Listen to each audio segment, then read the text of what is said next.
I still remember the way that afternoon light hit the mirrored glass of the Orion Towers Hotel, the kind of glow that makes a place look like a movie set instead of a city street.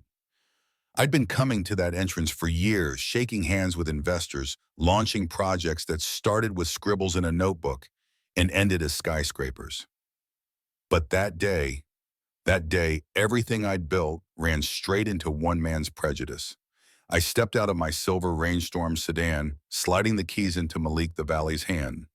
"Executive garage, same spot as always," I asked. He grinned. "Yes, sir, Mr. Carter."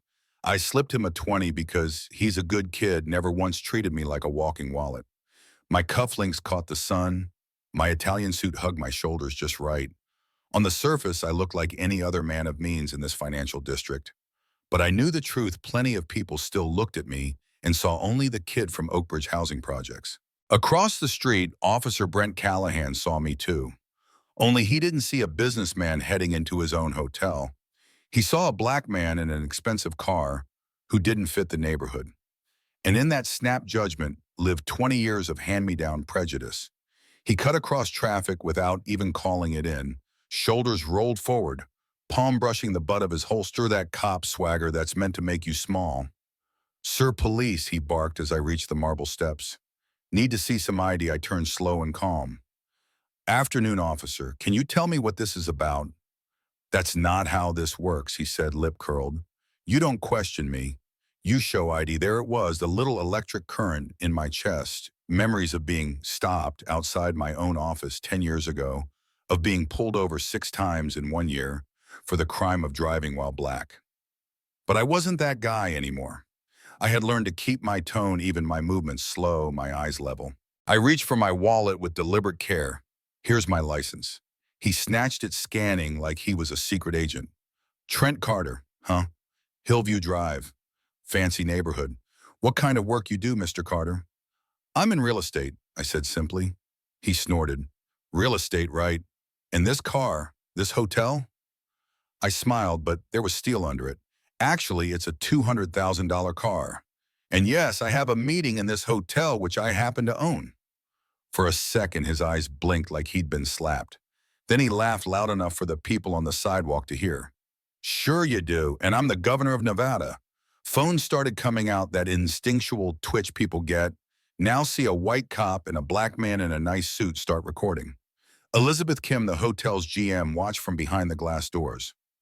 She knew me. She'd seen the ribbon-cutting photo in her own archives. But she hesitated because stepping into a police encounter can turn bad quick. "Officer," I said still. "Calm. What crime do you suspect me of committing? What probable cause do you have to stop me?" His nostrils flared. "We've had reports of car thefts, suspicious activity. That's not probable cause. That's a story." He stepped closer, voice rising. "Hands on the car. We're doing a search." I felt the weight of the crowd, the phones, my grandmother's voice from long ago. "Dignity is something no one can take unless you hand it over." I also knew one wrong move could give him the excuse he wanted. So I said it softly but clearly. "You're about to make the most expensive mistake of your career, threatening a police officer." "Now," he sneered. "No, I'm informing you." He started patting me down rough and fast. Found nothing but a platinum card holder, thick business cards, embossed with my name and company's. Contracts stamped with city seals, $50 million deals stacked like poker chips. He popped the trunk on my car. Registration in my name. Insurance premiums bigger than his mortgage. Everything legit. Everything documented. The more real it was, the angrier he got. "This is drug money," he muttered loud enough for phones to catch. "Rich black guys don't get rich legally." That line rippled through the crowd like a slap. A woman live streaming said quietly, "This is what happens to successful black men every day." I took out my phone. "William," I said when my assistant answered on speaker, "contact our legal team, notify the mayor's office, call the news desks, and send the full property portfolio to Councilman Vega right now." Officer Callahan seems confused about who owns what in this city. The cop rolled his eyes. "Yeah, right. Calling your criminal buddies." But then Councilman Vega's black sedan pulled up. He strode over, eyes scanning the scene, voice like a hammer on stone. "Officer, I've known Mr. Carter for years. He owns this hotel and the building my office is in. What exactly are you doing? Callahan's jaw tightened. I don't care what paperwork he's got. Rich black guys don't get rich, honestly. He's running a con. Phones caught that too. You could almost hear the hashtags forming. Then Sergeant Morales arrived, cool-headed and professional. Callahan, she said sharply, step back. What's the reasonable suspicion here? He didn't fit the demographic, he said without thinking. She closed her eyes a second, the death knell of his career. I opened my leather folder, handed her a deed stamped by the county clerk. Purchased in 2022, I said, through my company, Carter Urban Holdings. She examined it, then looked at him with a stare that said, you just nuked your own badge. But he kept going, eyes wild now. This is all fake. I know what I see. Rich black guy, fancy car, must be a criminal. I glanced at Vega. Show him the list. The councilman scrolled his phone and read aloud, Mr. Carter owns the Orion Towers Hotel, the Wellington Complex, the City Pension Building, and the 3rd Precinct Police Station.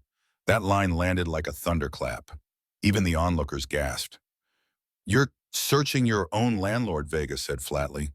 For the first time, the cop's hands trembled. His mouth opened, but nothing came out. Then my phone rang again. Judge Hawkins, my old law professor turned federal judge. Her voice carried across the speaker like church bells. Trent, are you safe? I'm contacting the FBI Civil Rights Division right now. This behavior won't stand. The crowd murmured. The cop went pale. Moments later, Captain Diaz's SUV screeched to the curb, internal affairs detective in tow. Cameras swung their way. News vans parked like sharks around a wounded SEAL.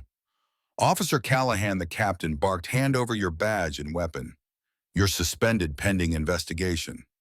No, this is a con, Callahan sputtered. They're all in on it, Judge's councilman, but his voice had lost its authority.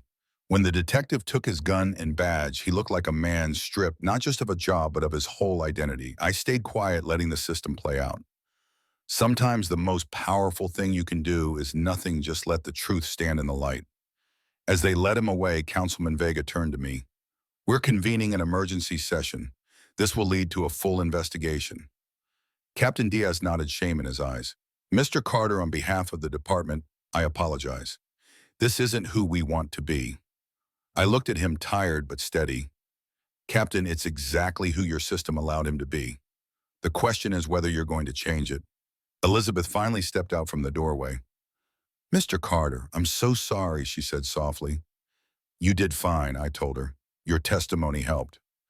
3 days later, the headlines were everywhere. Federal civil rights probe, city council hearings, police union scrambling to distance itself, and me sitting in my office on the top floor of Orion Towers thinking about that marble staircase, that snap judgment, that long, slow burn of humiliation turned into an unmistakable victory.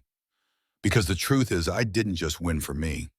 I won for every kid who grew up where I did, who thinks success won't protect them. It won't, not always, but documentation will. Dignity will. Refusing to give in to rage when rage is what they expect, that's power. And yet, even with the lawsuits, even with the officer fired, I know there are 1,000 more Callahans out there. That's why I'm funding a new watchdog foundation training young entrepreneurs pushing for systemic reform. Winning one battle doesn't end the war. So tell me, when you watch what happened on those marble steps, what do you see? A crooked cop finally exposed a system starting to crack? Or just another day in America where the camera caught it this time? Drop your thoughts in the comments. Tell me where you're watching from. Tell me your stories about power, prejudice, and justice. Because until we talk about it out loud, nothing changes. And I promise you, I'm not done.